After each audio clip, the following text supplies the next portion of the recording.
வந்து மலேசியாவில் வந்து 30 நாள் ஷூட் பண்ணியிருக்காங்க. ரொம்ப ஸ்க்ரீன் பிளே வைஸ் வந்து பார்த்தீங்கன்னா அவங்க மேடம் வந்து ரொம்ப கடுமையான விஷயங்கள்லாம் எழுதியிருக்காங்க. இது வந்து family mellow drama love story. Sensor வந்து யூ சர்டிஃபிகேட் ஆகிருக்கு. ஸோ இது வந்து ஒரு பெஸ்ட் அட்டம்ப்டாக நாங்கள் ட்ரை பண்ணியிருக்கோம். நீங்கள் ப்ரெஸ் அண்ட் மீடியா பீப்புள் பார்த்துட்டு இது வந்து ஒரு நல்ல ஒரு ஃபீட்பேக் தந்தால் எங்களுக்கு அடுத்த ஒரு ப்ராஜெக்ட் பிளான் பண்ணி போயிட்டுருக்கு. ஸோ அதுக்கு பெரிய சப்போர்ட்டாக இருக்கும். ஒரு சின்ன டீம் ரொம்ப கடுமையாக உழைச்சிருக்கோம். ஸோ அதோட உழைப்பு வந்து ஸ்க்ரீனில் நீங்கள் பார்த்துருப்பீங்க, அது தெரிஞ்சிருக்கும். படத்தை பார்த்துட்டு உங்களுடைய கருத்துக்களை கொடுக்குமாறு நான் தாழ்மையாக கேட்டுக்கிறேன். எல்லாருக்கும் நன்றி, வணக்கம். அடுத்ததாக வாகை பட தயாரிப்பாளர் ஜனார்த்தன் அவர்கள் கண்ணீராட்டியமை வாழ்த்தி ஒரு சில வார்த்தைகள் பேசணும் கேட்டுக்கிறோம். அடையில் வந்திருக்கும் அனைவருக்கும் மாலை வணக்கம். பத்திரிகையாளர் மற்றும் ஊடக நண்பர்களுக்கும் என்னுடைய இனிய மாலை வணக்கம். நான் ஒரு சின்ன தயாரிப்பாளர். ரொம்ப கஷ்டப்பட்டு வாகன்ற படத்தை எடுத்திருக்கோம். என்னுடைய சின்ன வேண்டுகோள் என்னன்னாக்கா, இந்த சின்ன தயாரிப்பாளர் சங்கம் வந்து சின்ன சின்ன ப்ரொடியூஸ் பண்ணுறவங்களுக்கு படம் விற்பனைக்கு தேவையான உக்திகளை தகுந்த நேரத்தில் ஹெல்ப் பண்ணி அவங்கள மேல் கொண்டு வரணும். அப்போ தான் அவங்க வந்து மேலும் சில ப்ரொடக்ஷன் பண்ணணும்னு நினைக்கிறாங்க. அதுக்கு வந்து அவங்க ஹெல்ப் பண்ணணும். சேட்டலைட்ஸ், ஓடிடி, இந்த மாதிரி புது இயக்குநர்களை நம்பி தான் படம் எடுக்கிறோம் நம்ம. ஆனால் புது இயக்குநர்கள் வந்து கடைசி வரைக்கும் இருந்து அந்த ரிலீஸ் பண்ணுற வரைக்கும் சிலர் இருக்க மாட்டேன்றாங்க, சிலர் கடுமையாக உழைச்சி ஹெல்ப் பண்ணுறாங்க. அந்த மாதிரி இருக்கக்கூடாது.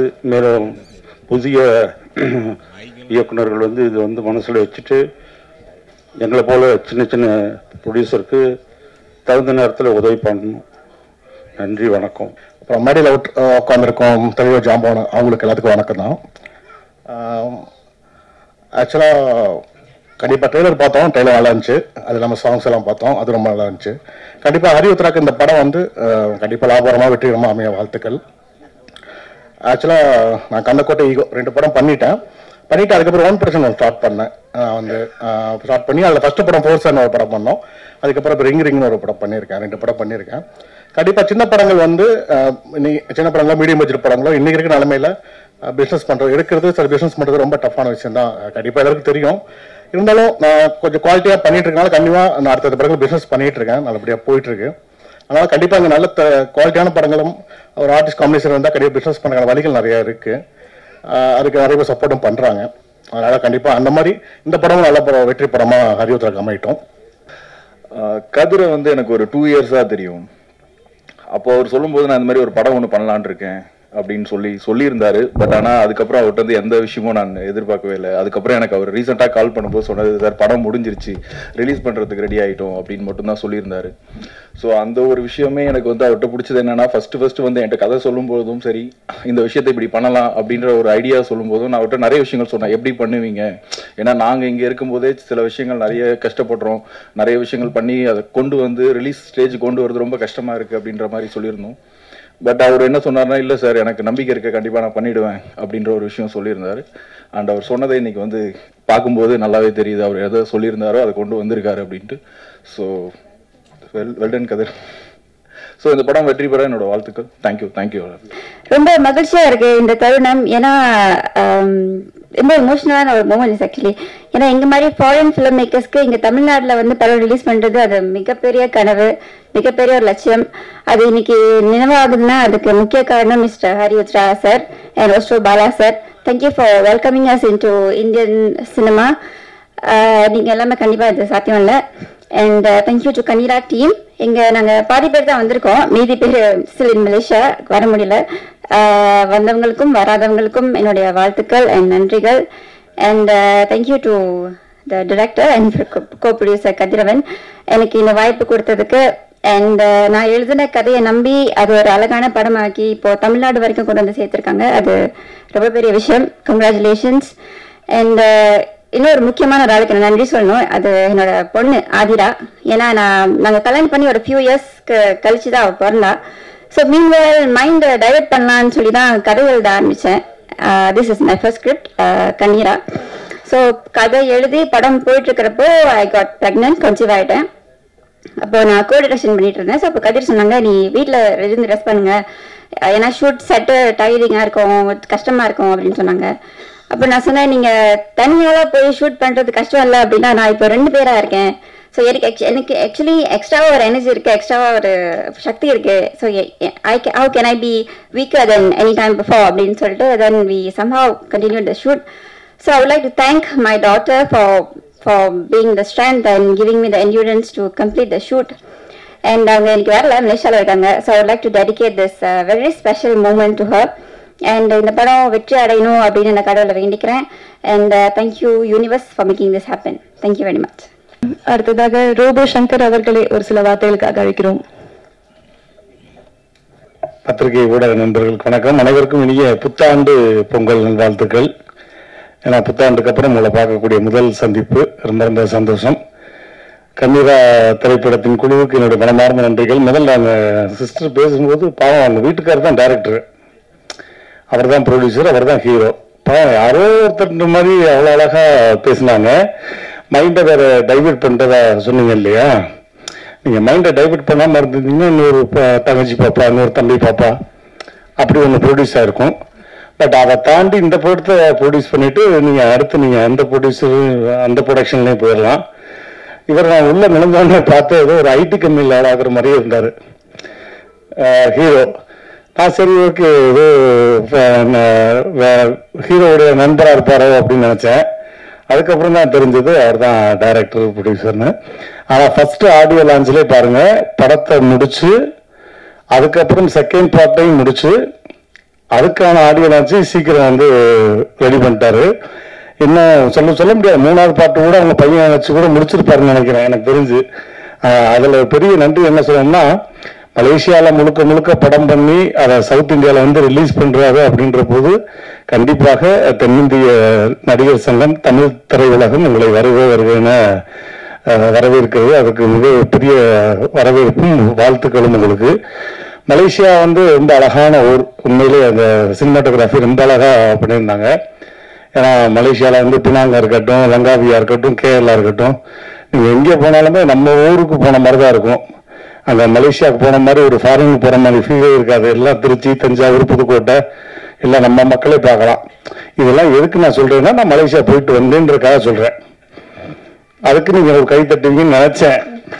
நான் நேற்று வந்த ஊரில் இருந்து, அதனால அடிக்கடி போகிற ஊர். ரொம்ப அழகாக நம்ம தென்னிந்திய கலைஞர்களை அதிக நிகழ்ச்சிகள் கூப்பிடுறது சரி, அதிக படப்பிடிப்பு, அவங்களுடைய சொந்த பந்தங்கள் மாதிரி அழகாக பார்த்துக்கிற ஊர் வந்து சிங்கப்பூர், மலேசியா மக்கள்.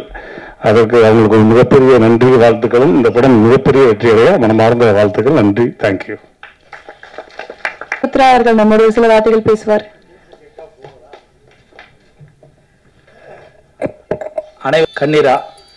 கண்ணீரா வந்து ரொம்ப ஸ்பெஷலான படம். ஏன்னா இந்த வருஷத்தில் வந்து ஃபஸ்ட்டு ஆடியோ லான்ச்சாக வந்து இங்கே பிரசாத்தில் வந்து நாங்கள் பண்ணுறோம். அது மட்டும் இல்லாமல் மலேசியாவில் வந்து ஒரு படம் இன்றைக்கி வந்து இந்த அளவுக்கு நாங்கள் தமிழ்நாட்டில் கொண்டு வந்து நாங்கள் பண்ணுற அளவுக்கு அந்த படத்தில் ஒரு முக்கியமான ஒரு ஸ்டஃப்பான ஒரு விஷயம் இருக்குது. ஸோ அதனால தான் இந்த படம் ரொம்ப ஸ்பெஷல்னு சொன்னேன். இந்த வாய்ப்பை வந்து கதிரவன், மோர் ஃபோர் ப்ரொடக்ஷன்ஸ், ஸோ அவங்க டீமுக்கு தான் வந்து ஒரு மிகப்பெரிய ஒரு நான் நன்றியை சொல்லணும்.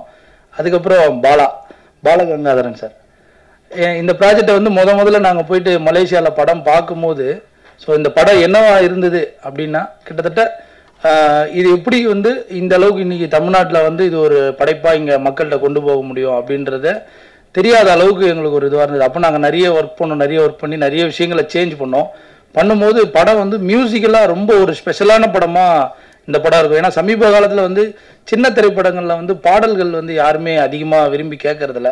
ஸோ அந்த வகையில் வந்து இந்த படத்தில் வந்து ஸ்பெஷலே வந்து சொல்லணும்னா பாடல் ஃபுல்லாக ஹரிமாறன் சொல்லி இசையமைப்பாளர் பண்ணியிருக்காங்க. ஸோ கதிரவன் சாரோட ரைட்டிங்கில் வந்து ரொம்ப ஸ்பெஷலாக இந்த படத்தில் மியூசிக்கலாக ஒரு லவ் ஸ்டோரி எப்படி வந்து ஒரு லவ் ரொம்ப கரெக்டாக கொண்டு போகலாம் அப்படின்றத வந்து ரொம்ப நேர்த்தியாக ஒரு அழகாக சொல்லியிருப்பாங்க.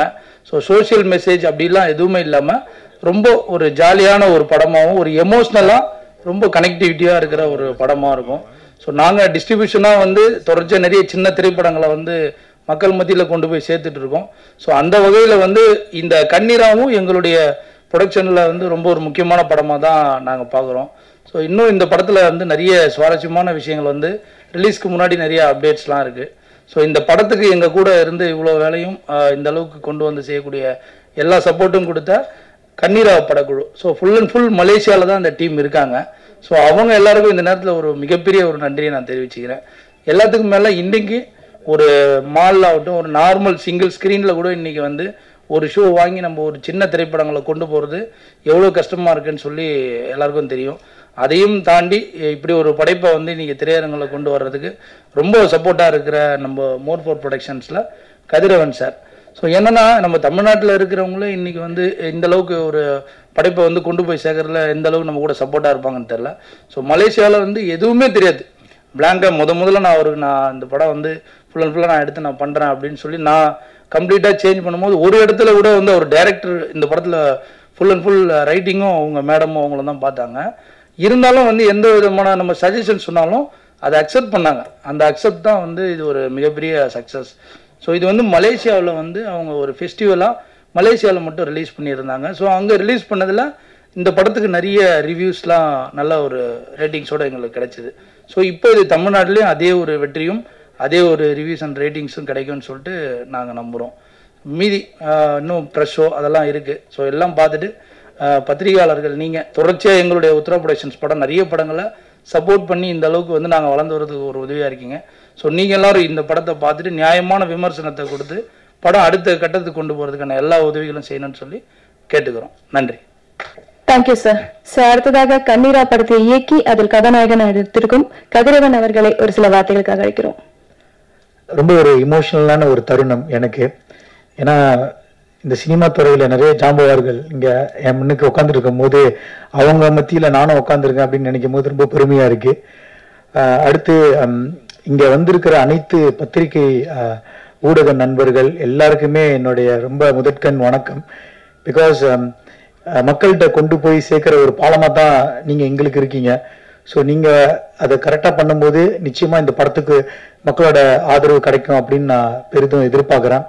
ஸோ இங்கே வந்திருக்கிற விஐபிஸ் எல்லாருமே Hemaprakash sir, Robo Shankar sir, K Rajan sir, RV Udhayakumar sir, அதுக்கப்புறம் நம்மளுடைய பேரரசு சார், எல்லாருக்குமே இங்கே வந்திருக்கிற யாராச்சும் விட்டுருங்கன்னா தயவு செஞ்சு மன்னிச்சிருங்க. ஸோ இங்கே வந்திருக்கிற அனைவருக்குமே வந்து ஃபர்ஸ்ட் ரொம்ப ரொம்ப நன்றி. பிகாஸ் இது எங்களுடைய முதல் முயற்சி, ஒரு முதல் குழந்தை மாதிரி அப்படின்னு சொல்லுவாங்க.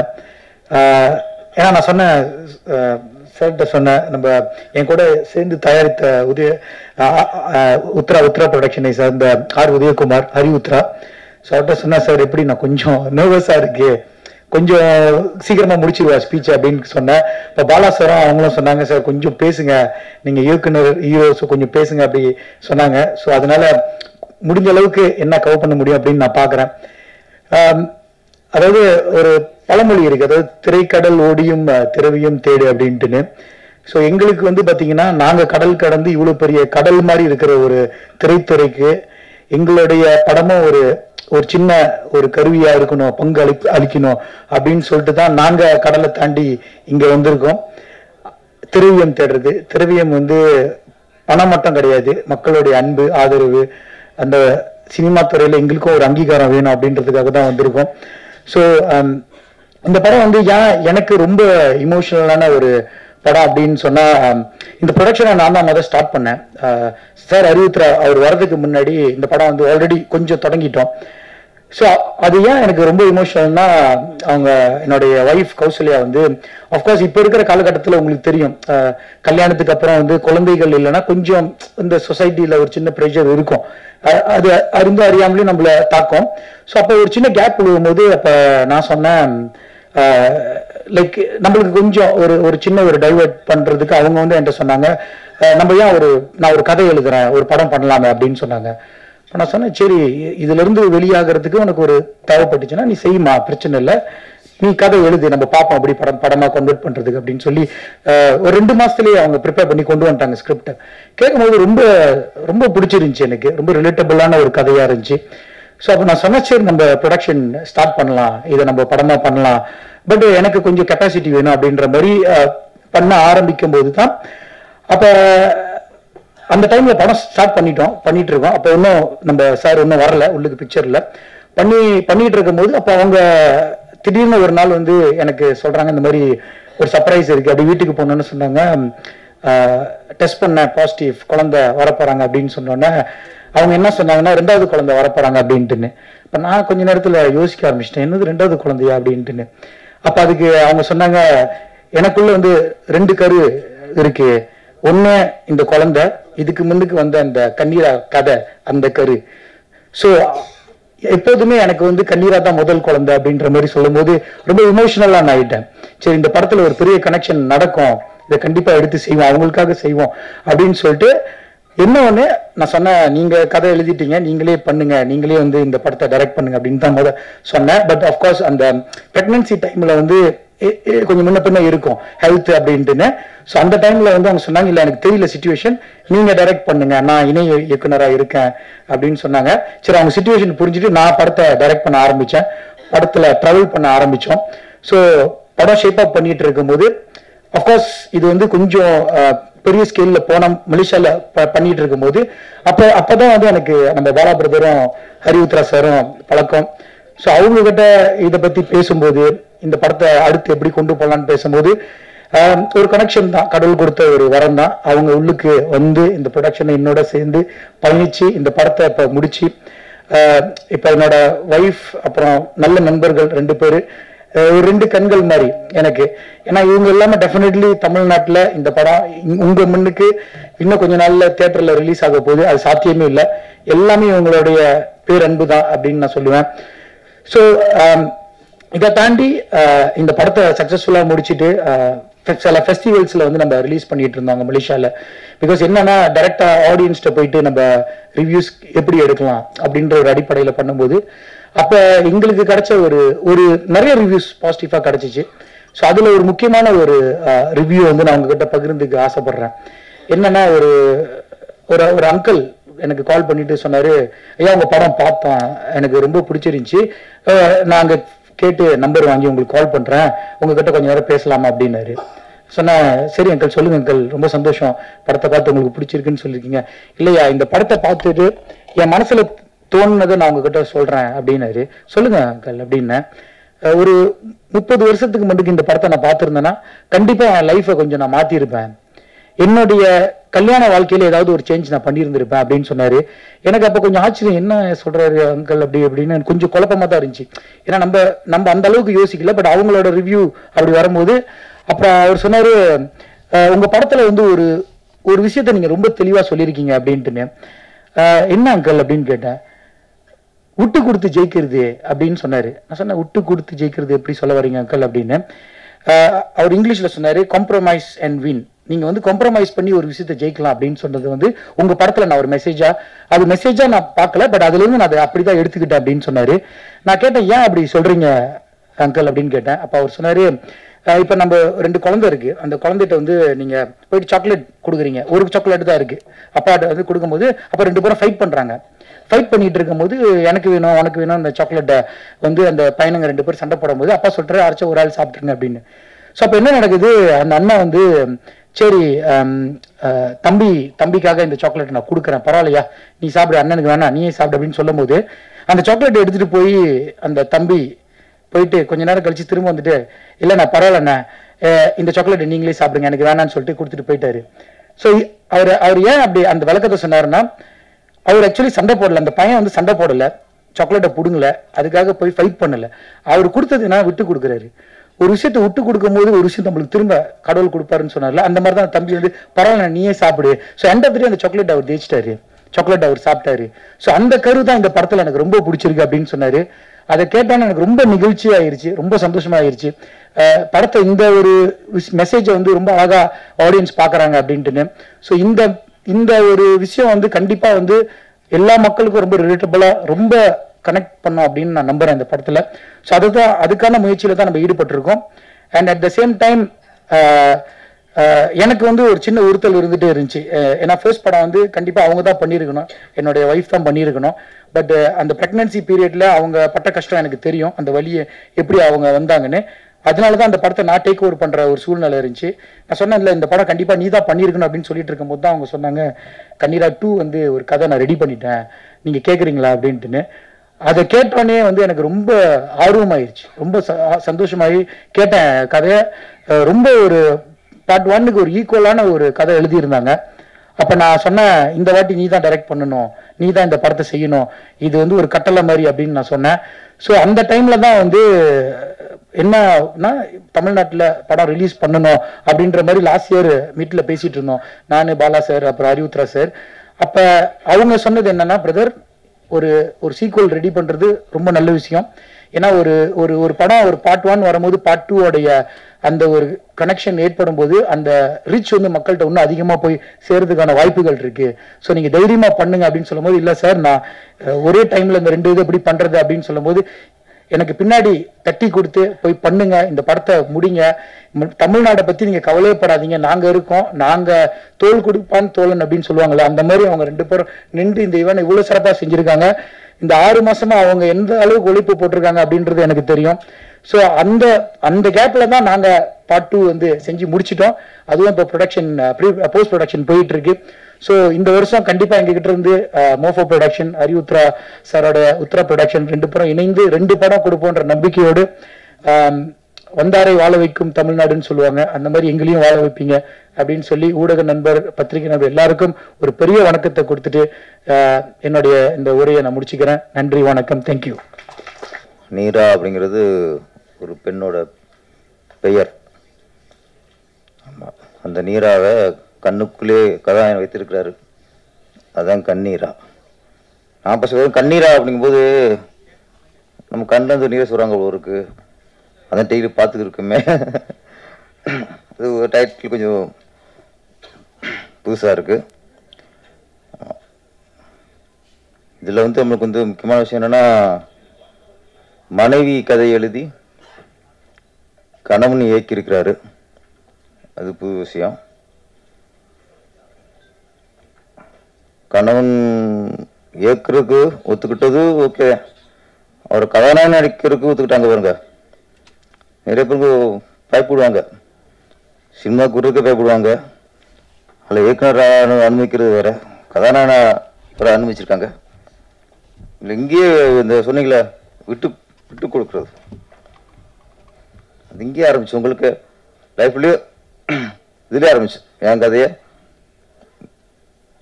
இல்லை கௌசல்யாவா அவங்க பேர், ஆமாம், கௌசல்யா கதையை அவங்களே இயக்கியிருக்கணும் அப்படிங்கும்போது அவங்க இல்லை நீங்கள் இயக்குங்க அப்படின்னு விட்டு கொடுத்துருக்காங்க. ஆமாம், இப்போ அடுத்து செகண்ட் பார்ட்டு, அதான் செகண்ட் பார்ட்டில் வந்து இப்போ இவர் விட்டு கொடுத்துட்டாரு. நான் ஃபஸ்ட்டு படம் நான் இயக்கிட்டேன், 2வது படத்தை நீ இயக்கிறேன்ட்டு. இப்போ ஃபஸ்ட் பார்ட் போகும்போது 2வது விழுந்து ரெடி ஆயிடுச்சு. இப்போ செகண்ட் பார்ட் போகும்போது 3வது விழுந்து ரெடி ஆயிரும்ல. அவர் ரொம்ப ஆரம்பிக்காரு ரோபசங்கர், என்ன அவர் வந்து அதனால செகண்ட் பார்ட் போகும்போது 3வது விழுந்தையும் ரெடி ஆயிடணும்.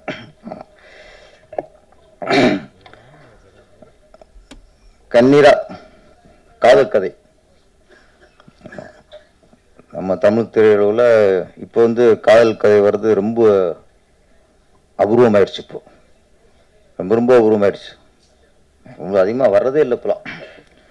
ஆமாம், 20 வருஷத்துக்கு முன்னாடி 25 வருஷத்துக்கு முன்னாடிலாம் ஒரு 10 படம் ரிலீஸ் ஆச்சுன்னா அதில் வந்து 6 படம் காதல் கதையாக தான் இருக்கும். 4ல் 1 குடும்ப கதையாக இருக்கும், ஒன்று த்ரில்லராக இருக்கும், 2 அடி கமர்ஷியல் அப்படி இருக்கும். இப்போ 10 படம் ரிலீஸ் ஆச்சுன்னா 10 படமே அடி வெட்டு குத்து, கஞ்சா கடத்தல், கத்தி குத்து, ரேப்பு, இப்படி பழகிட்டான் போயிட்டு இருக்கு. காதல் கதையே அபூர்வமா போச்சு.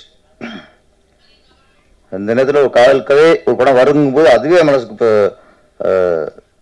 சந்தோஷமா இருக்கு. நிறைய ஹீரோக்கள் வந்து தொடர்ந்து காதல் கடை பண்ணி தான் பெரிய ஹீரோ ஆயிருக்காங்க. இப்போ விஜய் சார்லாம் பார்த்தா ஃபர்ஸ்ட் மேக்ஸிமம் 25-30 படம்லாம் காதல் படம் தான்.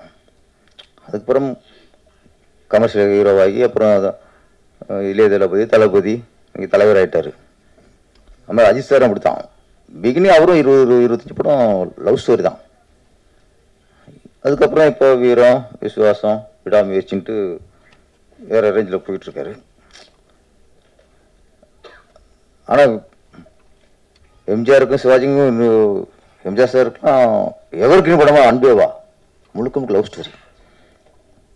அது மாதிரி நடிகத்திலும் சிவாஜி கணேசனுக்கு எவர் கிரீன் படம்னா வசந்த மாளிகை, அது லவ் ஸ்டோரி தான்.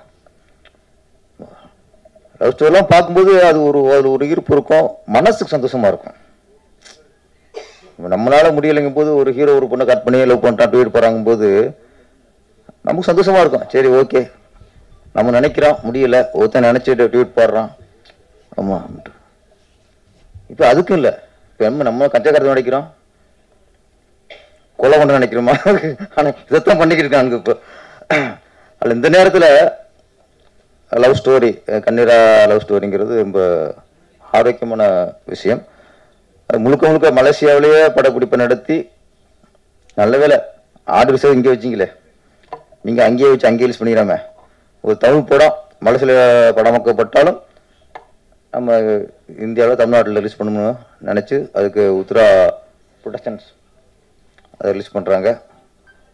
ஆமாம், அவங்களுக்குடைய வாழ்த்துக்கள். இப்போ வாகை புடிச்சராக இருக்கட்டும், உத்ரா ப்ரொடக்ஷன் சார் அவர் பேசும்போது இருக்கட்டும், ஏதாவது ஒரு ஆளுங்கத்தை இங்கே வெளிப்படுத்தினாங்க. சிறிய படங்கள் தேட்டர் கிடைக்க மாட்டேங்குது, ஆள் வர மாட்டேங்கிறாங்க, படத்தை முடித்தாலும் ரிலீஸ் பண்ணுறதுக்கு ரொம்ப சிரமமாக இருக்குது. இது வந்து இவங்களுடைய ஆளுங்க மட்டும் இல்லை, இன்னைக்கு சிறு படங்கள் பண்ணுற எல்லா பிடிச்சிருக்கும் இந்த ஆளுங்கள் தான். இதுக்கு எங்கே விட, எங்கே தவறு, இதுக்கு என்ன ஒரு முடிவு, ஏகப்பட்ட கேள்வி.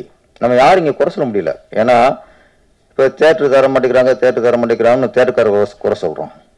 அவங்க என்ன சொல்கிறாங்க, சின்ன படத்தை போட்டால் தேட்டருக்கு ஆள் வர மாட்டேங்கிறாங்க, 10 பேர் 5 பேர் இருக்காங்க அப்படின்னு அவங்க குறை சொல்கிறாங்க. எந்த பக்கம் நியாயம்னு யோசிக்கணும். அது வந்து ரெண்டும் உண்மைதான். சின்ன படங்களுக்கு தேட்டர் கிடைக்கலைங்கிறது உண்மைதான். சிறிய படங்களுக்கு மக்கள் ஆதரவு தர மாட்டேங்கிறாங்க, அவங்க தேட்டருக்குள்ளே வர மாட்டேங்கிறாங்க அப்படிங்கிறதும் உண்மைதான். ஆனால் ரெண்டுமே குறை தான். திரையுலகுக்கு ரெண்டுமே மிகப்பெரிய ஒரு குறை. அப்போ இதை எப்படி நிவர்த்தி பண்ணணும், அங்கேயே யோசிக்கணும். நம்ம மாறி மாறி குறை சொல்லிட்டே இருந்தோம் வச்சுங்களேன், அது வந்து ஒரு வேலைக்கு ஆகாது. மக்களை தியேட்டருக்குள்ள கொண்டு வரணும், அதுதான் இன்னைக்கு வேண்டிய விஷயம். அதுக்கு என்ன பண்ணணும், தயாரிப்பாளர்கள் என்ன பண்ணணும், இயக்குநர்கள், நடிகர்கள்லாம். இப்போ இயக்குனராக ஒரு டெக்னீஷியன் தான், படத்தை முடிச்சு கொடுத்துருவாங்க, அவ்வளோதான். அதுக்கப்புறம் ப்ரொடியூசருக்கு தான் சவாலாக இருக்கு. அவள் ப்ரொடியூசர் தான் இதை யோசிக்கணும். ஏன் வர மாட்டேங்கிறாங்க, என்ன சிக்கல், எதுக்கு உள்ள வர பயப்படுறாங்க. ரேரா, ஏதாவது ரேரா ஒரு படம் 2 படம் தான் ரேரா ஓடுது. அது கூட சின்ன படமா இருக்கும், அது பெரிய கம்பெனிக்கு வாங்கி ரிலீஸ் பண்ணுவாங்க. அந்த மாதிரி படங்கள் தான் அவங்க கையில் நிறைய தியேட்டர் இருக்கும், அதுதான் போய் கொஞ்சம் ரீச் ஆகுது. சமீபத்தில் ராஜன் சார் இதில் பேச முடிக்கணும். ராஜன் சார், ராஜனா பேசுறப்ப சமீபத்தில் இப்போ சின்ன படம் தியேட்டர் கிடைக்கலைங்கிறது ஒன்று. இப்போ தியேட்டர் ரிலீஸ் பண்ணும்போது அவங்க இப்போ ஒரு ரிக்வெஸ்ட் பண்ணுறாங்க, யாரோ ப்ரொடியூசர் வந்து வட்டிக்கு வாங்கியோ கஷ்டப்பட்டு ஒரு படத்தை முடித்து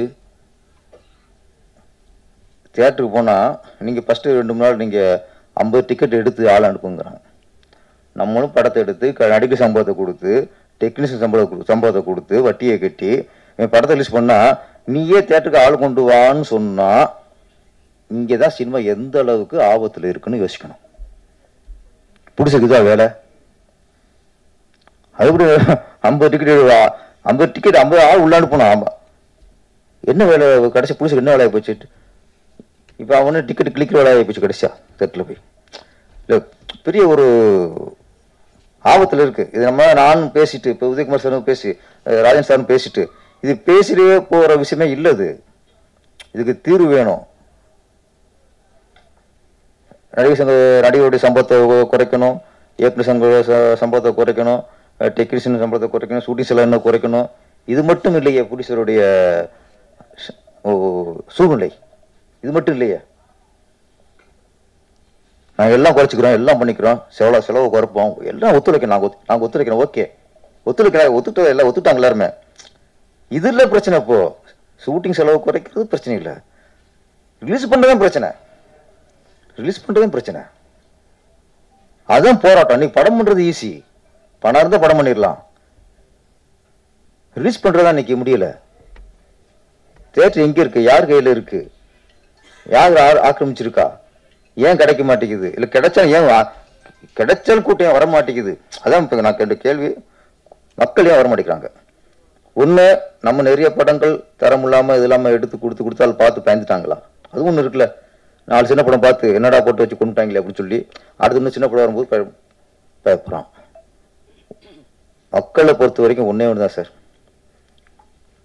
இன்னைக்கு டிக்கெட் விலை சொல்கிறான், அதெல்லாம் இல்லை. ஒரு படத்துக்காக அவன் ஒதுக்குற நேரம், இன்னைக்கு நேரம்ங்கிறது மிகப்பெரிய விஷயம். ஒரு படமாக 3 ஹவர்ஸ் அங்கே தேட்டருக்குள்ள, அதுக்கு முன்னாடி 1 ஹவர், பின்னாடி 5 ஹவர்ஸ் 6 ஹவர்ஸ் நான் ஒரு படத்துக்கு ஒதுக்கணும். படம் தேட்டருக்கு போகிறோம் தான். அப்போ நான் இன்னைக்கு 6 மணி நேரம் ஒரு படத்துக்காக காலத்தை ஒதுக்குறேன்னா அந்த படம் அதுக்கான ஒர்த்தாக இருக்கணும். அதுதான் முக்கியம். அப்படி ஒர்த்து இல்லைங்கிற பட்சத்தில் உள்ளே வரமாட்டேங்கிறான். அப்போ நிறைய விசாரிக்கிறாங்க, விசாரித்து அதுக்கப்புறம் உள்ளே வரான். அப்போ பெரிய ஸ்டாருங்கிறதுக்கு எங்கே தப்பிக்கிறாங்கன்னா அது ஒரு போதையாக போச்சு. நான் ஒரு பெரிய ஸ்டார் படத்தை ஃபர்ஸ்ட் நாளே ஃபர்ஸ்ட் ஷோ பார்த்துட்டேங்கிறது அது ஒரு ஃபேண்டசி, அது ஒரு போதை. அப்போ அதில் தான் தப்பிக்கிறாங்க. பெரிய படம் தப்பிக்கிறது எங்கன்னா இந்த போதை தப்பிச்சுறாங்க. ஃபர்ஸ்ட் நாள் ஃபர்ஸ்ட் ஷோ அப்படின்னு போய் கூஞ்சுறாங்க, 2-3 நாளும் போய் பார்த்துறாங்க. அது படம் நல்லா இருக்கு நல்லா இல்லைங்கிற அதுக்கு அந்த ஆராய்ச்சி அங்கே இல்லை. சின்ன படங்களுக்கு தான் மக்கள் இது நல்ல உடம்பா போய் பார்க்கலாமா, இதுக்கு டிக்கெட் கொடுத்து போய் பார்க்கறது ஒர்த்தா, இதுக்கு 6 மணி நேரம் நம்ம ஸ்பெண்ட் பண்ணுறது ஒர்த்தாங்கிறது எங்கே பண்ணுறாங்க? சின்ன படத்துக்கு மட்டும்தான் இந்த ஆராய்ச்சி. பெரிய படங்களுக்கு போய் விழுந்துறாங்க. அப்போ சின்ன படத்தை காப்பாற்றுறதா இன்னைக்கு நம்மளுடைய வேலையா இருக்கணும். மக்களை வரவழைக்கிறதுக்கு என்ன வழி? டிக்கெட் விலையா அது கொஞ்சம் அதுக்குன்னு சில தியேட்டர் ஒதுக்கணும். 20 ரூபா பாப்கார்ன்லாம் இன்னைக்கு 150 ரூபா 200 ரூபா விற்கிறாங்க. தியேட்டருக்கு குழந்தைய கூப்பிட படம் பார்க்கறது டிக்கெட் விலையை விட பேரண்ட்ஸ் குழந்தையோட தியேட்டருக்கு போகிறது பயப்படுறாங்க. இப்போ உள்ளே போயிட்டா இன்றுள்ள குழந்தைகளுக்கு ஏதாவது வாங்கி கொடுத்து ஆகணும். பெரியவங்களுக்கு தான் படம் நல்லா இருக்கா நல்லா இல்லையா, நல்லா இருந்தால் திருப்தி, இல்லைன்னா திருப்தி இல்லை. குழந்தைகளுக்கும் அப்படியே இல்லை. தியேட்டருக்கு போனால் ஏதாவது வாங்கி சாப்பிடணும். நீ வாங்கி கொடுக்காம வந்தால் அது எவ்வளோ காவியமாக இருக்கட்டும், அதுக்கு டல்லு தான். அப்போ அதில் வாங்கி கொடுக்கும்போது அதுக்கான பாப்கார்னாக இருக்கும், கூல்ட்ரிங்ஸாக இருக்கட்டும், பப்ஸாக இருக்கட்டும், அது விலை என்ன? இன்னைக்கு வியாபாரம் வேற, கொள்ளடிக்கிறது வேற. 30 ரூபா பொருளை 40 ரூபா 50 ரூபாய்க்கு விற்கிறது வியாபாரம். 30 ரூபா பொருளை 300 ரூபாய்க்கு விற்கிறது கொள்ளை, பகல் கொள்ளை. அப்போ இந்த கொள்ளையை தடுக்கிறது அரசாங்கத்தோட கடமை.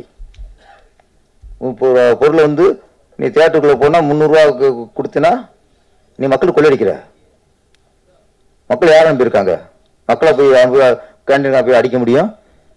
இதுக்கு பொறுப்பு அரசாங்கம். ஒரு காலத்தில் ஏர்போர்ட்டில் தான் டீ 100-150 ரூபா வைப்போம். ஏர்போர்ட்டில் தான் ஒரு பப்ஸோ பார்த்தா 50-60 ரூபா 100 ரூபா ஆகும். இன்னைக்கு ஏர்போர்ட்டை விட தியேட்டரில் தான் இந்த கேண்டீன் உள்ள பொருள் ரேட்டில் ஜாஸ்தி. அப்போ கேண்டீன் நடத்துவங்க அவங்க இஷ்டத்துக்கு விலை ஏற்றிக்கலாம்னா அதுக்கு அரசாங்கம் கண்ட்ரோல் பண்ணும்ல. இதையும் கண்காணிக்கணும். ஒரு டிக்கெட்டை நாங்கள் பிளாக்ல விற்றா 150 டிக்கெட்டை 200 ரூபாய்க்கோ 250 ரூபாய்க்கோ விற்றா அது பிளாக் டிக்கெட், சட்டப்படி குற்றம். கரெக்ட் தானே? அப்போ 100 ரூபா 30 ரூபா பாப்கார்னை நீங்கள் 150 ரூபாய்க்கு விற்றா அது சட்டப்படி கரெக்டா? தப்பு தானே?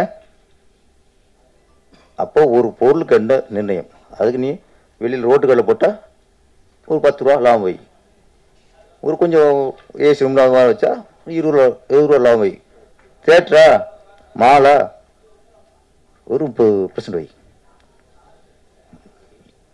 20% 30, அதான் 30ங்கிற 300 ரூபாய்க்கு எங்கே இருக்கு? இதனால பயம். ஃபர்ஸ்ட் இதெல்லாம் ஆராயணும். நம்ம இதெல்லாம் ஆராய்ச்சி பண்ணி சும்மா தேட்டருக்கு வர முடிக்கிறான்னா நம்ம வர வச்சு போட்டு கொண்டு வரோம். அவனை போட்டு எதை எடுத்தாலும் அவன்ட்டு கொள்ளை அடிக்கிறோம். கார் பார்க்கிங் கொள்ளை, கேன்டீன்ல எதாவது கொள்ளை. இன்னைக்கு இவங்களாம் பேசும்போது அப்போ வாத குடிசர் அவ்வளோ சந்தோஷமா பேசிக்கிறோம்ல. சின்ன பிள்ளை குடிசர் ஏன் இன்னைக்கு வந்து ஒரு படத்தை ரிலீஸ் பண்ணிட்டு இன்னைக்கு வந்து அர்த்தத்தோட பேசுறாருன்னா இதெல்லாம் நம்ம வந்து தியேட்டருக்காரங்களை குறை சொல்றதும் தப்பு, மக்களை குறை சொல்றதும் தப்பு.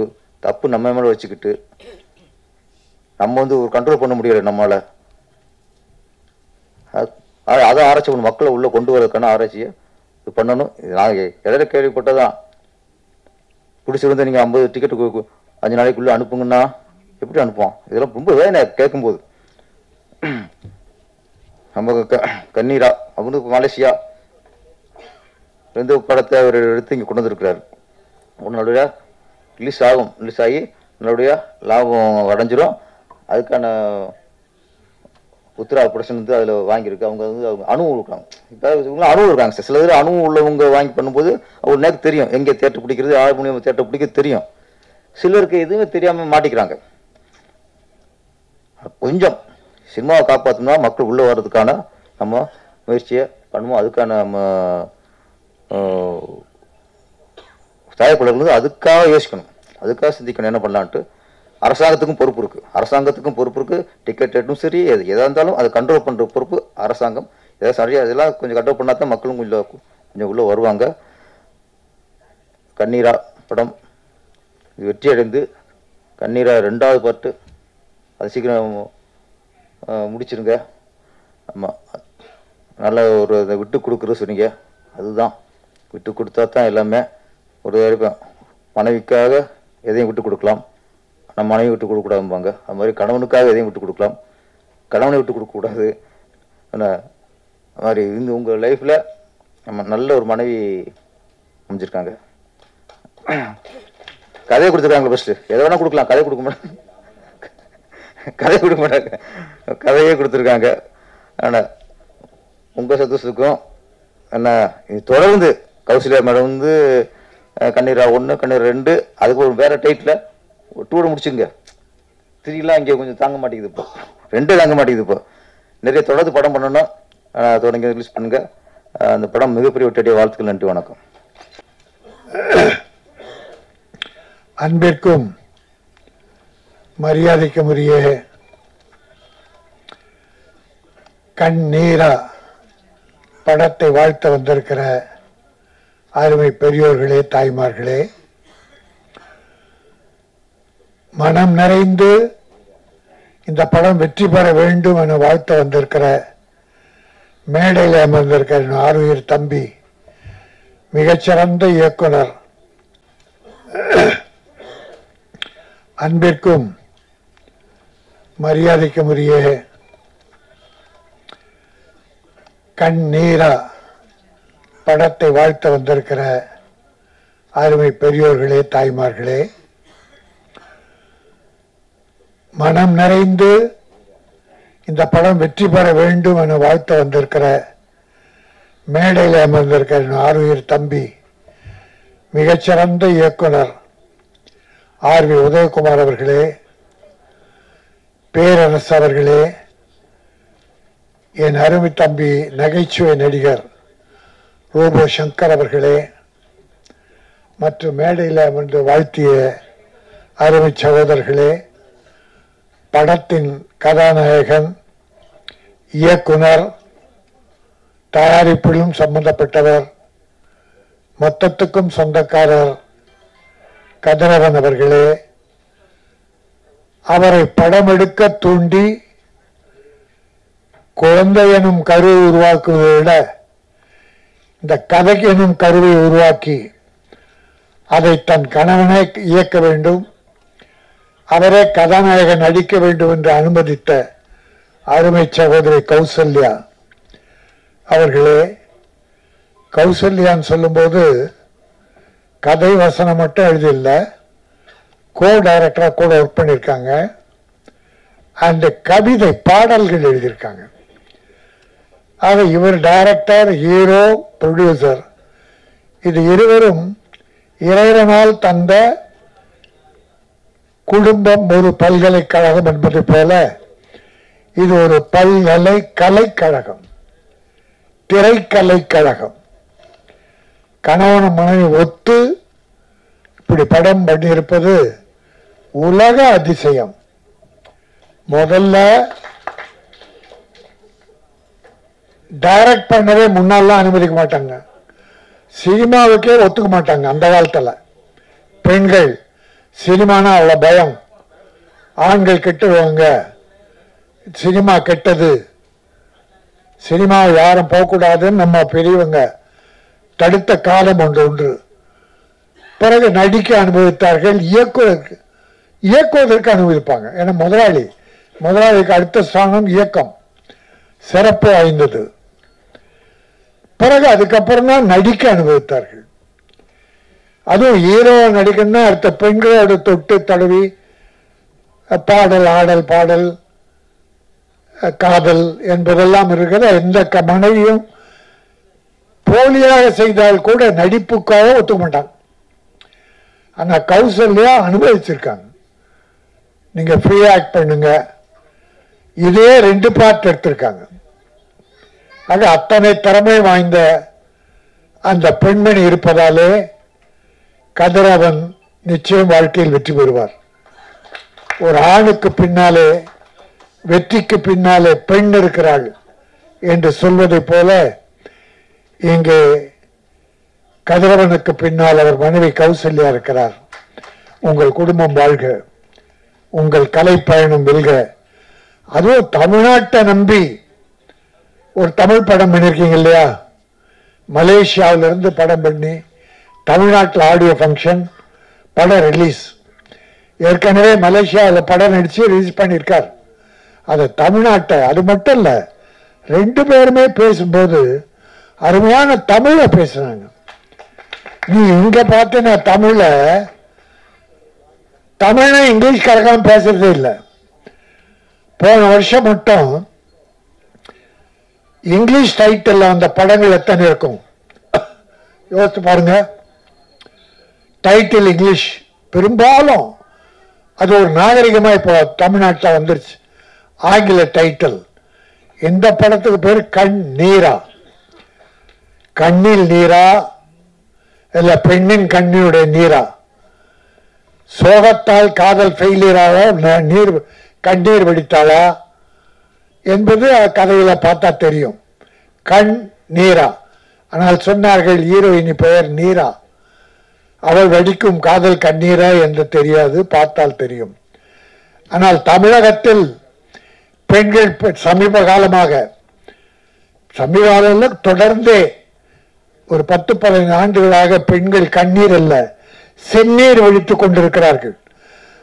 அதை கேள்விப்பட்ட நாங்கள் எல்லாம் ரத்த கண்ணீர், பெற்றவர்கள் ரத்த கண்ணீர் வடித்துக் கொண்டிருக்கிறோம். எங்கள் கண்ணில் இப்பொழுது கண்ணீர் வருவதில்லை, செந்நீர் ரத்தம் வடித்து கொண்டிருக்கிறது.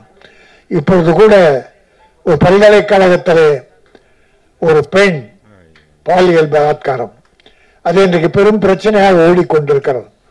தொடர்ந்து இப்பொழுது மட்டுமல்ல, எந்த ஆட்சி வந்தாலும் இந்தியாவிலே இது அதிகரித்து விட்டது. இது ஆட்சி கோளாறா, காவல்துறை கோளாறா, மக்கள் கோளாறா என்றால் மக்கள் தனி மனித ஒழுக்கம் கெட்டுவிட்டது. காவல்துறையிலே கருப்பு ஆடுகள் நுழைந்து விட்டது. பல ஆட்சியிலே அவலங்களும் நடைபெறுகிறது. அதனால்தான் இப்படிப்பட்ட என் அருமை குழந்தைகள், பெண் குழந்தைகள் பாதிக்கப்படுகிறார்கள். பாலியல் பலாத்காரம். இங்கே வில்லிவாக்கத்திலே ஒரு 5-6 ஆண்டுகளுக்கு முன்னாலே மாற்றுத்திறனாளி பெண், அந்த குழந்தை 7-8 பேர். எவ்வளவு கேவலம், எவ்வளவு கேவலம். மனிதா வாழ்கிறான் இங்கே. எல்லோரும் அல்ல, நம் குடும்பம் நல்லா இருக்கணும், எல்லா குடும்பம் நல்லா இருக்கணும். அது பெண்கள் தெய்வத்துக்கு இணையானவர்கள். தாய் என்றால் தெய்வம். அப்படிப்பட்ட பெண் இனத்தை, குழந்தைகளை 8 வயசு 10 வயசு குழந்தைகளை, கல்லூரி பெண்கள், ஒரு நாய் கஞ்சா அடித்து விட்டு புறம்போக்கு நாய்கள் இளைஞர்கள் என்ற பெயரில் கல்லூரி பெண்கள் பின்னாலே அலைவது ஒருதலை காதல். அந்த பெண்ணுக்கு தெரியவே தெரியாது, அவ பார்த்தது கூட இல்லை. இவனா ஒருதலை காதல் வச்சுக்கிட்டு ஒரு நாள் திடீர்னு காதல்னா இல்லைன்னா கத்தியால குத்திடுறான், திராவம் வைத்திடுறான். அநியாயம், அநியாயம் நடக்கிறது. யாரோ சிலர் தான், எல்லோரும் அல்ல. இதற்காக நாட்டில் சட்டம் ஒழுங்கு கட்டிவிட்டது என்பதெல்லாம் போலி. இது தனிமனித ஒழுக்கத்தை சார்ந்தது. சட்டம் ஒழுங்கு கட்டிவிட்டதென்றால் ஒரு மாவட்டம் தோறும் பெரிய கலவரங்கள் நடந்து பெரிய இழப்புகள் வரும்போது சட்டம் ஒழுங்கு கட்டிவிடும். ஆனால் இது கூட நடக்கக்கூடாது, இது கூட நடக்கக்கூடாது. இதை அனுமதிக்க கூடாது. அரசாங்கம் இதில் மிக விழிப்போடு இருக்க வேண்டும். இருக்கிறார்கள், சில நேரம் தெரியாமல் நம்ம சொல்லிட்டா பண்றோம் அதெல்லாம். இப்போ இந்த பல்கலைக்கழகத்திலே பெரிய வளாகம், இந்தியாவில் புகழ்பெற்றது, பலாயிரக்கணக்கான மாணவர்கள் படிக்கிறார்கள். யாரோ காதலிக்கிற போது எவனோ அவன் 26 குற்றங்கள் புரிந்திருக்கிறான், வழக்கு இருக்கிறது. அந்த சொறி நாயை, வெறி நாயை அந்த பல்கலைக்கழகத்துக்குள்ளே போய் கொண்டு வந்திருக்கிறது. இதையெல்லாம் தடுத்து நிறுத்த வேண்டும். மகாத்மா காந்தி சொன்னதை போல ஒரு பெண் இரவில் நகைகளை அணிந்து கொண்டு தன்னந்தனியாக வீடு போய் செய்கிறாரோ அதுதான் நாடு சுதந்திரம் பெற்ற நாடு. எங்கே பெற்றது நாடு? எங்கே சுதந்திரம் பெற்றது? பகலிலே நடக்க முடியவில்லை. இது ஒட்டுமொத்த இந்தியாவிலும் பிற மாநிலங்கள் பார்த்தால் இதை விட கேவலமாக இருக்கிறது, இதை விட மோசமாக இருக்கிறது. ஆக இந்த நிலை ஒழிய வேண்டும் என்றால் தனி மனித ஒழுக்கம் வேண்டும். ஒவ்வொருவரும் எல்லோரையும் தன்னுடைய தங்கையாக, தாயாக பாதிக்க வேண்டும். மற்றவர்களுக்கு பாதுகாப்பாக இருக்க வேண்டும் என்பதை இந்த கண்ணீரா, பெண்ணின் கண்ணீராக செந்நீராக வரக்கூடாது என்று சமூக அக்கறையோடு இந்த வாய்ப்பை பயன்படுத்தி தெரிவித்துக் கொள்கிறேன். என் அருமை சகோதரர் பேரரசு அவர்கள் சினிமாவில் நிலவரம் பற்றி மிக தெளிவாக எடுத்து சொன்னார்கள். சினிமா சில நேரங்களில் நன்றாக இருக்கிறது, பல நேரங்களில் நன்றாக இல்லை. அதற்கு அவர் சொன்ன காரணங்கள் சரியாக இருந்தது. டிக்கெட் விலை உயர்வு அது ஒரு காரணம். ஆனா பெரிய படத்துக்கு 150 வந்து 500 1000 கொடுத்து வாங்குறான். சின்ன படத்துக்கு உள்ள போக மாட்டேங்கிறான். ஆனால் தினத்தந்தியில என்னை ஒரு கட்டுரை எழுத கேட்டார்கள். அந்த கட்டுரை எழுதியிருக்கிறேன். 31ஆம் தேதி வந்திருக்கிறது தினத்தந்தி பத்திரிகை. தமிழ் சினிமாவில் 1000 கோடி நட்டம். சென்ற ஆண்டு மட்டும் தோராய கணக்கு தான், சரியான கணக்காக நான் சொல்லவில்லை, தோராயமாக 1000 கோடி என்பது குறைவு. ஏறக்குறைய 300-400 படம் எடுக்க ஆரம்பித்தார்கள். சில படங்கள் பாதியிலே நின்று விட்டது, சில படங்கள் முக்கால் நின்றது, சில படங்கள் சென்சார் ஆகாமல் நின்றது. ஆனால் 241 படங்கள் சென்ற ஆண்டு ரிலீஸ் ஆனது. 241 படங்கள், பெரிய படங்கள் ஒரு 30, பெரிய பட்ஜெட் 50 கோடி 100 கோடி 200 கோடி, ஒரு 30-40 படங்கள். மீடியம் பட்ஜெட் ஒரு 100-150 படங்கள், 100 50-60. சிறுமுகத்து படங்கள் தான் ஒரு 150க்கு மேலே. அவங்க தான் எங்கெங்கயோ புரட்டி கடன் வாங்கி உட வாங்கி இப்படி தம்பி மலேசியாவில இருந்து அக்கறையோடு இந்த படத்தை போல பல பேர் எடுக்கிறாங்க. படம் எடுக்க முடியுது, ஆனா ரிலீஸ் பண்ண முடியல. அதற்கு காரணம் வியாபாரம் இல்லை, ஃபைனான்ஸ் கொடுக்க ஆள் இல்லை. வெட்கக்கேடான விஷயம் சொல்றேன். கோடிக்கணக்கான படம் எடுத்துட்டு 3 கோடி 5 கோடியில சிறுமுதிட்டு படம் எடுத்துட்டு கியூபுக்கு பணம் கட்ட முடியாம அவசப்படுறான். கியூபுக்கு 50 லட்சம் வேணும், விளம்பரத்துக்கு ஒரு 50 லட்சம் வேணும். இதுக்கு இல்லாம படம் 200 படம் நிக்குது. பல பேருக்கு தெரியும், நான் கொஞ்சம் ஃபைனான்ஸ் பண்ணிருக்கேன். ஒரு 28 படங்களுக்கு, எல்லாம் சின்ன படங்கள் நம்பி பண்ண. 18 படம் ரெடியாகி சென்சார் ஆகி நிக்குது, ரிலீஸ் பண்ண முடியல, வாங்க ஆள் இல்லை, என் பணம் வரல, நான் கஷ்டப்படுறேன். இது என்னை பொறுத்தவரை சின்ன உதாரணம். இப்படி பல வகையான விஷயங்கள். தியேட்டர்ல போனா டிக்கெட் விலை அதிகம். நான் ஒரு மனுவே முன்னாள் முதல்வரும் கொடுத்தேன், இந்நாள் முதல்வரும் கொடுத்தேன். சிறு முதலீட்டு படங்களுக்கு ஒரு தனி ரேட் வைங்க, கொஞ்சம் குறைங்க. எல்லா பணக்காரர்களும் ஏழைகள் வந்து இந்த சின்ன படத்துக்கு வர மாட்டாங்க. பெரிய படத்துக்கு போகணும்னா 100 ரூபா டிக்கெட் 150 ரூபா, 150 ரூபா டிக்கெட் 250 ரூபா, இல்ல 200 ரூபா. இது இல்லீகல், அதை அனுமதிக்க கூடாது. அப்ப சிறுமுதலீட்டு படங்கள் என்பது 40 ரூபா டிக்கெட், 60 ரூபா டிக்கெட், ஒரு 75 80. அப்படின்னா இந்த ஏழை குடும்பங்கள் சின்ன படத்துக்கும் போக தயாரா இருக்காங்க. இந்த பட கட்டண உயர்வு தான் ஏழைகளை நடுத்தர மக்களை தியேட்டர் பக்கம் போக விடல. பெரிய படத்துக்கு ஏதோ போயிடுறாங்க, 1-2 படத்துக்கு. ஆனா சின்ன படங்கள் அதற்காக வெற்றி பெறாம இருக்குன்னா வெற்றி பெறுது. இப்போ நான் 18 படம் சொன்னேன், அதுல பெரிய முதலீட்டு படங்கள் 3-4 தான் சக்சஸ், லாபம். உள்ள கணக்கு பார்த்தா தெரியும் பல பேருக்கு, டிஸ்ட்ரிபியூட்டர் ப்ரொடியூசருக்கு நட்டங்கள் ஏராளம், கோடிக்கணக்கில். ஆனா சின்ன படங்கள் வாழை, ஸ்டார், லப்பர் பந்து, அந்த இனம், இதுல பேரெல்லாம் எழுதியிருக்கேன், ஒரு 7-8 படங்கள் சின்ன படங்கள் பெரிய வெற்றி. பெரிய முதலீட்டு படங்கள் செய்யாத ஒரு சாதனையை சிறு முதலீட்டு படங்கள் வெற்றி பெற்றிருக்கிறது. மக்கள் பார்த்தார்கள். அது எப்படி வர்றாங்க? ஒரு முதல் ஷோவுக்கு ஒரு 50 பேர் போறாங்கன்னு வச்சுங்க. அவன் படம் பார்த்துட்டு வெளியே வந்து செல்போன் எடுத்து, மச்சான் இந்த படம் பார்த்தேன், பிரமாதண்டா, சூப்பர்டா, பார்க்கலாண்டான்னு சொல்லிட்டான்னா அந்த படம் ஏறிடும், கலெக்ஷன் ஏறிடும். படம் பார்த்துட்டு பெரிய பட்ஜெட் படமா இருந்தாலும் படம் பார்க்கும் போது, மச்சான் டப்பா உள்ள வந்துட போற அப்படின்னு சொன்னா போச்சு, அது எந்த படமா இருந்தாலும்.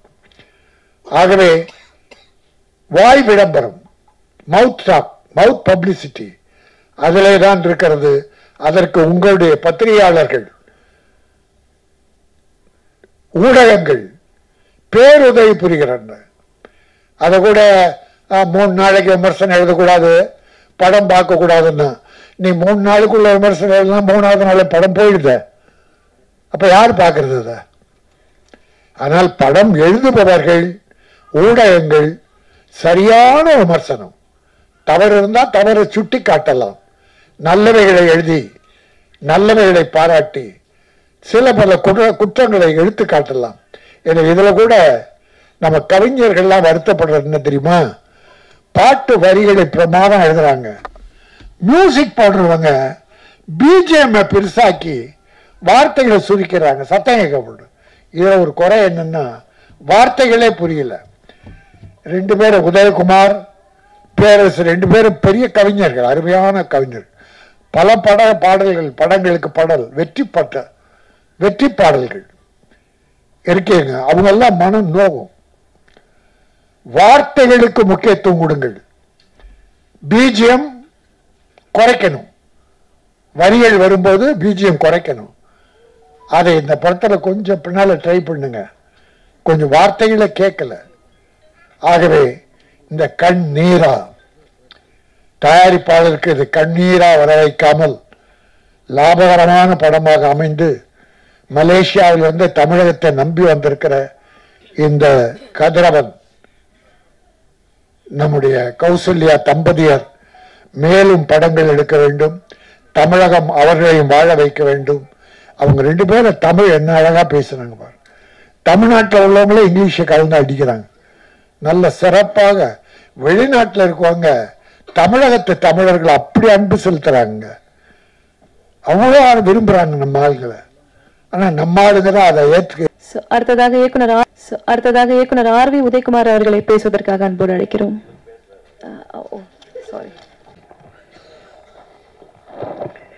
கண்ணீராவா கண்ணீரா? இங்கெல்லாம் கண்ணீரா தான் நடந்துட்டு இருக்குது. எல்லாம் பேசிட்டாங்க. ரொம்ப சிறப்பாக பேசிய அண்ணன் ராஜன் அவர்களுக்கும், என் அன்பு சகோதரர் இயக்குனர் பேரரசு அவர்களுக்கும், இந்த படத்தின் தயாரிப்பாளரும் இயக்குனருமான கதிரவன் இல்லை கதிர்ரேவன், அப்படியா? ஏதோ ஜோசியம் பார்த்து வச்சிங்களோ? சரி, கதிர்ரேவன் அவர்களுக்கும் அவருடைய துணைவியார் கௌசல்யா அவர்களுக்கும் ரொம்ப சிறப்பாக பேசுனீங்கம்மா, ரொம்ப சந்தோஷம். மற்றும் தம்பி இயக்குனர் அவர்களுக்கும், நம்ம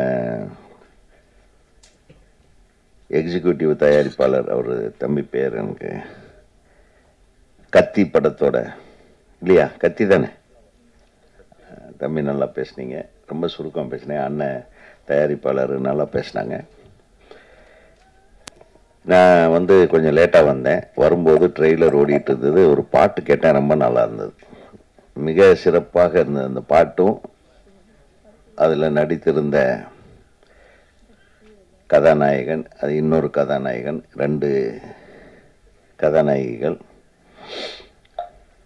அதில் எந்த கதாநாயகன் விட்டு கொடுத்தா, எந்த கதாநாயகன் விட்டு கொடுத்தும் கெட்டு போகலை, எந்த கதாநாயகன் வந்து விட்டு கொடுக்காம இருந்தான் அப்படின்றது இந்த கதையில் பார்த்தா தான் தெரியும். முழு படம் பார்த்தா தான் தெரியும். சிறப்பாக இருந்தது. மேக்கிங் ஸ்டைல் நல்லா இருந்தது. First of all I congratulate you. எதுக்குன்னா, எனக்கு யாருன்னே தெரியாது. இவர் ஏதோ நம்ம தமிழ்நாட்டுக்காரர் தான் படம் எடுத்திருக்கிறாருன்னு தான் நினச்சேன். நான் மலேசியாவில் இந்த அளவுக்கு ஒரு திறமையான ஒரு இயக்கத்தை நான் முதலாக பார்க்கிறேன். மலேசியா திரைப்படம் இது கை தட்டலாம். எல்லாம் தூங்கி வழியாதீங்க. என்னப்பா ப்ரெஸ் தூங்குறார் போல, எந்திரி கண்மணி, நீதான் கொஞ்சம் நேரம் உட்கார, நான் பேசுகிறேன்ல. அப்புறம் என்னுடைய அருமை தம்பி முன்னாள் ரோபோ சங்கர், இந்நாள் பீப்பாய் சங்கராக மாறிவிட்ட என் அன்பு தம்பி அவர்கள். என்ன தம்பி, திருப்பியும் ரோபோ சங்கராக மாற வாழ்த்துகள். அவரும் சிறப்பாக அழகாக சிறுசாக பேசினாலும் அதில் ஒரு பெருசாக ஒரு விஷயத்தை வச்சு பேசினார். ரொம்ப நல்லா இருந்தது. படத்தில் 2 ஹீரோயினு. அந்த காதல் பிரிவாற்றாமை பாட்டு ரொம்ப நல்லா எழுதியிருந்தாங்க சகோதரி. அந்த என்ன முதல் வரி நினைவோவா, கனவே அது ரொம்ப நல்லா இருந்தது. இந்த டியூன் இஸ் பியூட்டிஃபுல். ரியலி என்னுடைய முதல் வாழ்த்து வந்து இந்த இசையமைப்பாளருக்கும் பாடலாசிரியருக்கும் சொல்கிறேன். 2வது இயக்கம் வந்து சிறப்பாக இருந்தது. பார்த்த உடனே ஒரு புதுசாக ஒரு இயக்குனரெல்லாம் பண்ண மாதிரி தெரியல. அப்புறம் உங்கள் துணைவியார்கிட்ட கேட்கும்போது அவங்க சொன்னாங்க, ஏற்கனவே அவங்க முதல் படத்தில் நான் பாட்டு எழுதினேன், அந்த படம் முடியும் போது நாங்கள் கல்யாணம் பண்ணிட்டோம் அப்படின்னாங்க. ஸோ அவங்க பாட்டு எழுதியே உங்களை கரெக்ட் பண்ணியிருக்காங்க. ஸோ அவங்க கவிதைக்கு அடிமை ஆயிட்டீங்க. கரெக்டா? இவர் டியூனுக்கு ஏதோ டியூனுக்கு நீங்களா டியூனு அந்த டியூனுக்கு சரி உங்க டியூனுக்கு அவங்க டியூன் ஆயிட்டாங்க. ஆக முதல் படத்தோட முடிவிலேயே இவங்க காதல் பிறந்திருக்கிறது. ரெண்டாவது படம் தொடங்கும் போது இதானே ரெண்டாவது படம் துவங்கும் போது ஒரு நல்ல சென்டிமெண்ட் சொன்னார். எனக்கு அது ரொம்ப டச் பண்ணுச்சு ரியலி. பிகாஸ் எல்லாருடைய வாழ்க்கையிலும் அந்த குழந்தை பிறப்பதற்கு சில தாமதம் என்ற சொல்ல பல்வேறு பிரச்சனைகளை உருவாக்கி விட்டுரும். அந்த பிரச்சனைகளை நானும் சந்தித்தேன். அதனால தான் சொல்ல அந்த பிரச்சனைகளை அடிப்படையாக வைத்து என் மனைவியார் எழுதின கதை தான் எஜமான். அதனால உங்கள் மனைவி மாதிரி என் மனைவியும் எஜமான் என்ற ஒரு கதையும், அதை தொடர்ந்து பொன்னுமணி என்ற கதையும் திரைக்கதையும் அவரே எழுதியிருக்கிறார். அதுக்கு அவார்டே வாங்கிட்டாங்க அவங்க. நமக்கு எதுவும் அவார்டு கிடைக்கல. அதனால நிச்சயமா இந்த படத்தின் மூலம் உங்கள் மனைவியாருக்கு துணைவியாருக்கு ஒரு அவார்டு நிச்சயம் உண்டு என்பதை நான் இங்கே தெரிவித்துக் கொள்கிறேன். ஆமா, இது என்னன்னா உங்களுடைய ஒருவர் புரிந்து கொண்ட அந்த அன்பு இருக்கு பாருங்க, அதுக்கு நிச்சயமா இந்த படம் வெற்றிய ஒரு சான்றாக இருக்கும். ஏன்னா அதுதான் சான்றாக இருக்கணும்ன்றது என்னுடைய கணிப்பு. ஏன்னா இந்த படம் பார்க்கும்போது ஒரு புது இயக்குனர் எடுத்த மாதிரி இல்லை, ஒரு நிறைவான மேக்கிங் ஸ்டைல் இருந்தது. அதுக்காக தான் நான் சொல்றேன். முழு படமும் பார்க்காம என்னால் எந்த கருத்தையும் சொல்ல முடியாது. இருந்தாலும் இந்த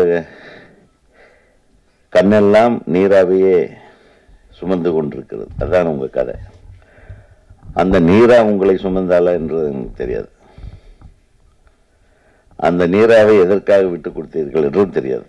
ஆனால் அண்ணன் சொன்ன மாதிரி, நம்ம தம்பி சொன்ன மாதிரி, உங்கள் துணைவிக்காக நீங்கள் விட்டு கொடுத்தது, உங்களுக்காக உங்க துணைவி விட்டு கொடுத்தது, அந்த ரெண்டு இருக்கு பாருங்க, அது நிச்சயமா ஒரு சக்சஸ்ஃபுல்லான எலிமெண்டா தான் இந்த படத்துல உங்களுடைய உணர்வுகளும் இதில் கலந்திருக்கும் என்பதை என்னால் புரிந்து கொள்ள முடிகிறது. அது இது கொஞ்சம் டஃப்பான படமா தான் இருக்கும், நம்ம சும்மா பார்க்க முடியாது. ஏன்னா இந்த மாதிரி ஒரு டைட்டில் வச்சிருக்காங்கன்னா அதுக்குள்ள ஒரு ஏதோ விஷயம் இருக்கும். பொதுவாகவே எல்லாரும் சொன்னாங்க, மலேசியா அண்ணன் சொன்னாரு மலேசியாக்காரங்கன்னா நம்ம சரியா கவனிக்க மாட்டோன்னு. யார் சொன்னது? இன்னைக்கும் என்னுடைய மலேசியா நண்பர்கள் வர்றதுக்கு ஒரு வாரத்துக்கு முன்னாடியே ஃபோன் பண்ணிடுவாங்க. நான் எல்லா ப்ரோக்ராமையும் விட்டுட்டு அவங்கள வரவேற்பேன். அவங்களுக்கு ஈக்குவலா நம்ம கவனிப்போம். தமிழர்களோட பண்பாடு. உங்களுக்கு நல்ல நண்பர்கள் மலேசியாவில் இல்லை போல் இருக்கு. இந்த ராஜன் எங்க வந்தாலும் இப்படித்தான் ஒரு பிட்டை போட்டுருது. ஏன் தமிழர்கள் தாங்க மரபு மாறாமல் என்ன இங்க இருக்கு, ஏன் இல்ல? நான் இருக்கேன், நான் அப்படித்தான் இருக்கிறேன். நீங்க அப்படி இல்லை போல இருக்கு. அது நீங்க அப்படி இல்லைன்னு சொல்லுங்க பாருங்க. அவன் தம்பி எப்போ வந்தாலும் மலேசியா சிங்கப்பூர்ல இருந்து ஆளுங்க வந்தாங்கன்னா அவங்களை கூப்பிட்டு ஷூட்டிங் கூட கேன்சல் பண்ணிட்டு கார்ல தூக்கி போட்டு அவங்க எங்கெங்கெல்லாம் ஷூட்டிங் பார்க்கணுமோ அங்கெல்லாம் கொண்டு போய் விட்டுருப்பான். கரெக்டா? பாத்தீங்களா? கை தட்டுங்க. அதுக்கு பேரரசு மலேசியாக்காரங்கிட்ட பழக்கமே கிடையாது. அவர் வெளிநாடே போக மாட்டாரு பயந்துட்டு. அவரு விட்டுட்டு, நாங்க போகும்போது ஒரு தடவை விட்டுட்டு போயிட்டோம், நானும் செல்வமணி விட்டுட்டு போயிட்டீங்க. ஆக மலேசிய தமிழர்களுக்கு இணையாக இந்த தமிழர்களும் மலேசிய தமிழர்கள் பால் அன்பும் ஆதரவும் பாசமும் காட்டுபவர்கள் தான் என்பதை நான் இங்க பதிவு செய்ய விரும்புகிறேன். ஏன்னா அப்படித்தான் என்னுடைய நண்பர்கள். அதான் எந்த இடத்துல நீங்க இருக்கீங்கன்னு. மலேசியாவில் இப்ப பிரசன்ட் எம்பி ஒருத்தர் எனக்கு தெரியும், ஒரு சின்ன தம்பி. அவர் பேர் அவர் மந்திரியா இருக்க வேண்டியது, அவர் எனக்கு தெரியும். அப்போ மந்திரியா இருக்காங்களே ஒரு லேடி, நம்ம தமிழச்சி, பினாங்கில இருந்து ஒரு அமைச்சராக இருக்கிறாங்க. இப்போ அவங்கள இந்த மாதிரி எல்லாமே எனக்கு நண்பர்கள் இருக்காங்க. அவங்க எப்போ வந்தாலும் அண்ணே நான் வரேன்னே, நீங்க இருக்கீங்களாம்பாங்க, வாங்கம்மா அப்படின்னு அவங்களுக்கு ரூம் போடுறதுல இருந்து கார் அரேஞ்ச் பண்றதுல எல்லாமே நம்ம பண்ணிட்டு இருக்கோம்.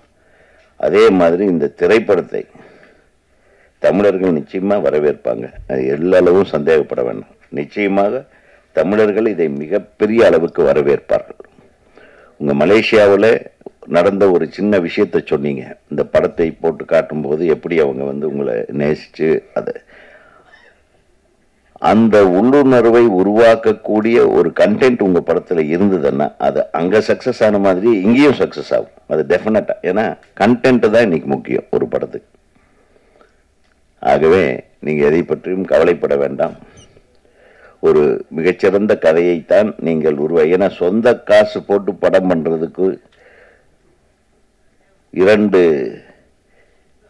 இளைய தம்பதிகள் முடிவெடுத்திருக்கிறீங்கன்னா அந்த முடிவுக்கு ஃபர்ஸ்ட் ரிசல்ட்டே உங்களுக்கு பிறக்க போற குழந்தை இல்லையா? அது ஒரு பிறந்துச்சு. அதான் அதுக்கப்புறம் இது அடுத்தது 3வது வேற, அதுக்கப்புறம் 1, அதுக்கப்புறம் 1, அதுக்கு முன்னாடி 1 தெரியாது.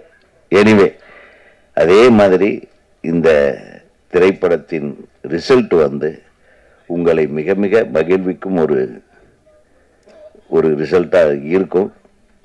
ஏன்னா இங்க எல்லாம் சினிமா தியேட்டர் கிடைக்காது. அதுக்கு தான் என் தம்பி உண்மையை சொல்லி உடைச்சு விட்டா. நீங்க டென்ஷன் ஆக வேண்டாம். இப்பவும் சொல்றேன், நல்ல கண்டென்ட் உள்ள படங்களுக்கு தியேட்டருக்கு ஆள் வர்றாங்க. லப்பர் பந்துக்கு வரலையா? லப்பர் பந்துக்கு வந்தாங்க. எத்தனை சின்ன படங்கள் கேள்விப்பட்டு அப்புறம் கூட்டமா வர ஆரம்பிச்சிட்டாங்க. அதனால அது 2 விஷயம் இருக்கு. அரசாங்கத்துக்கு கோரிக்கை வைப்பது பல வருஷமா வச்சுக்கிட்டே தான் இருக்கிறோம். தியேட்டருக்காரங்க வச்சு செஞ்சுட்டே தான் இருக்காங்க. இதை மாத்துறதுக்கு யாரு பண்ணணும்? நீங்க தம்பி சொன்ன மாதிரி தயாரிப்பாளர்கள் ஒரு முனைப்பா ஒற்றுமையா இருக்கணும். ஒற்றுமை இல்லைன்னா இந்த சினிமாவில் நம்ம எதுவுமே சாதிக்க முடியாது. இதே புரட்சி தலைவர் காலத்துல சினிமாவுக்கு ஒரு பிரச்சனை வந்ததே இல்லை. யாருனாச்சும் பிரச்சனை பண்ணா சின்னவர்கிட்ட நியூஸ் போயிடும் அப்படின்னு உடனே எல்லாமே அடங்கிடுவாங்க. எந்த ஒரு தியேட்டர்லயாவது பிரச்சனை வந்திருக்கு? எந்த ஒரு படமாவது ரிலீஸ் ஆகாம இருந்திருக்கா? சொல்லுங்க பார்க்கலாம். குப்பை படம் கூட ரிலீஸ் ஆகும். புரட்சி தலைவர் காலத்தில் தான் சொல்றேன். அதுக்கப்புறம் இந்த அரசியலும் சினிமாவும் 2 கலந்ததுனால வந்த பிரச்சனை தான். அரசியல்வாதிகளுக்கு சினிமாவுக்கும் சம்பந்தமே இருக்கக்கூடாது. சினிமாவை ஒரு சுதந்திரமான காற்றாக சுவாசிக்க விட்டு வேண்டும். அதை தான் சொல்லுவாருன்னு எதிர்பார்த்தேன். ராஜண்ணா இப்ப கொஞ்சம் அதெல்லாம் கொஞ்சம் அடக்கி வாசிக்கிறார். என்ன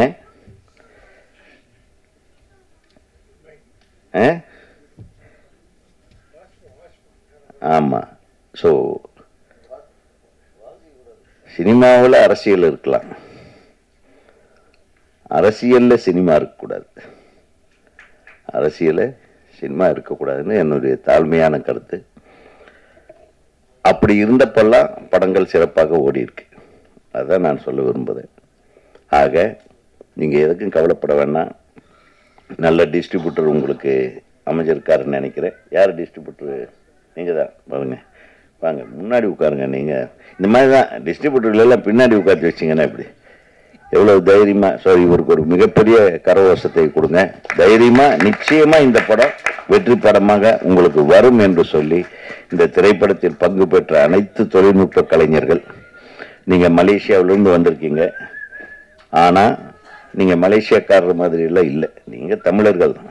எல்லாரும் சொல்றாங்க, நீங்க சொல்லும்போது ஒரு வார்த்தை சொன்னீங்க, எனக்கு கொஞ்சம் மனசு கஷ்டமா இருக்கு. திரைக்கடலோடையும் திரவியம் தேடு. அது உங்க அப்பம் பாட்டங்கள் பண்ண காலம்.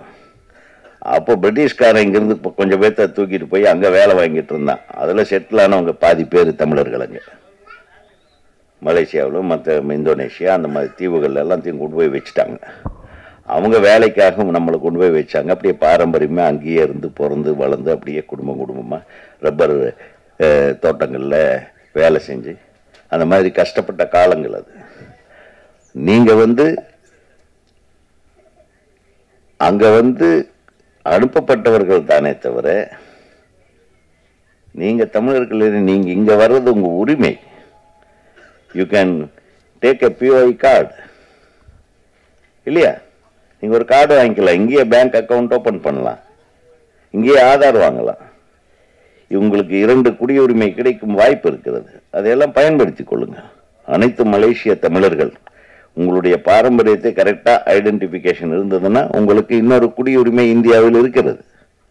அதை பயன்படுத்துங்கள். யார் சொன்னது உங்களை வெளிநாட்டுக்கார மலேசியாக்காரன்? நீங்கள் தமிழ் ஐயா, எங்களை விட நல்லா அழகாக தமிழ் பேசுகிறீங்க, எங்களை விட அழகாக பாட்டு எழுதுறீங்க.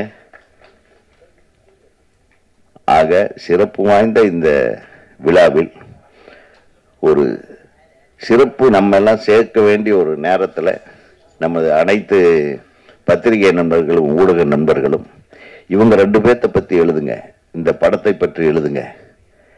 இந்த படத்துக்கு ஒரு எக்ஸ்பெக்டேஷன், அது ஒரு எதிர்பார்ப்பை நீங்கள் உருவாக்க வேண்டும் என்று பத்திரிகை ஊடக நண்பர்கள், என்னுடைய நண்பர்கள் அனைவரையும் கேட்டுக்கொண்டு இந்த திரைப்படம் மாபெரும் வெற்றி படமாக அமைய வேண்டும் என்று கூறி எல்லாம் வல்ல இறைவனை வேண்டி விடைபெறுகிறேன். நன்றி, வணக்கம். Thank you sir. ஸோ நம்ம எல்லாருமே எதிர்பார்த்துட்டு இருந்த அந்த பியூட்டிஃபுல் மூமெண்ட் இப்போ வந்தாச்சு. ஸோ மேடையில் அமர்ந்திருக்கும் சிறப்பு விருந்தினர்கள் வெளியிட படக்குழுவினர்கள் இசைத்தட்டை பெற்றுக்கொள்வார்கள்.